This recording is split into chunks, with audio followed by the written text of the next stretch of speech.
Hello guys, welcome to my channel vibe of Navya. ఈరోజు మనం మన జూబ్లీ హిల్స్లో వెలిసిన ముగ్గురమ్మల మూలపుటమైన మన పెద్దమ్మ గుడికి వచ్చేసాం.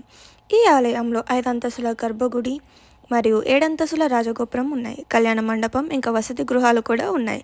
ఆలయ ప్రాంగణంలో ఎత్తైన గజస్తంభం ఉంది. ఈ స్తంభం దగ్గర రూపాయి కాయిన్ నిల్చోబెట్టి ఏదైనా కోరుకుంటే జరుగుతాయని అంటారు. చరిత్ర విషయానికి వస్తే ఎన్నో సంవత్సరాలుగా జూబ్లీ హిల్స్లో ఈ గుడి ఉన్నా కూడా 2000 సంవత్సరం నుండి ఈ గుడి ప్రాచుర్యం పెరిగింది. అమ్మవారు ప్రాచీన కాలం నుండి గ్రామదేవతగా పూజలు అందుకునేది.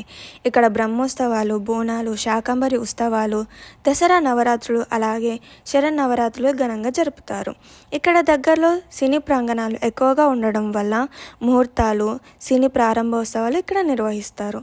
అందుకే నా జర్నీ కూడా ఇక్కడి నుండి స్టార్ట్ చేస్తున్నాను. పురాణానికి వస్తే మహిషాసురుడు అనే రాక్షసుడు ముల్లోకాలని పీడించి యజ్ఞయాగాలని నాశనం చేసేవాడు.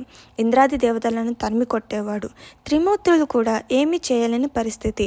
అప్పుడు దేవతలందరూ కలిసి శక్తిని ప్రార్థించగా అమ్మవారి యుద్ధానికి పూనుకుంది.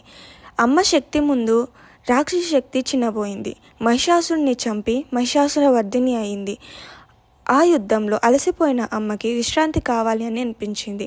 మన జూబ్లీ హిల్స్ కొండల్లో సేద తీరింది. 1994లో పి జనార్దన్ రెడ్డి గారు ఈ ఆలయాన్ని నిర్మించారు. అదే సంవత్సరంలో హంపి విరూపాక్ష గారి చేతుల మీదుగా ఈ ఆలయం ప్రారంభమైంది. ప్రతి మంగళం మరియు శుక్రవారం అన్నదాన కార్యక్రమాలు జరుగుతాయి. మాఘమాసం స్టార్ట్ అయిందండి.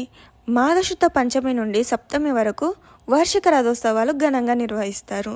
మీకు కనుక కొద్దిపాటి ఖాళీ దొరికినా కూడా ప్లీజ్ విజిట్ ఇట్.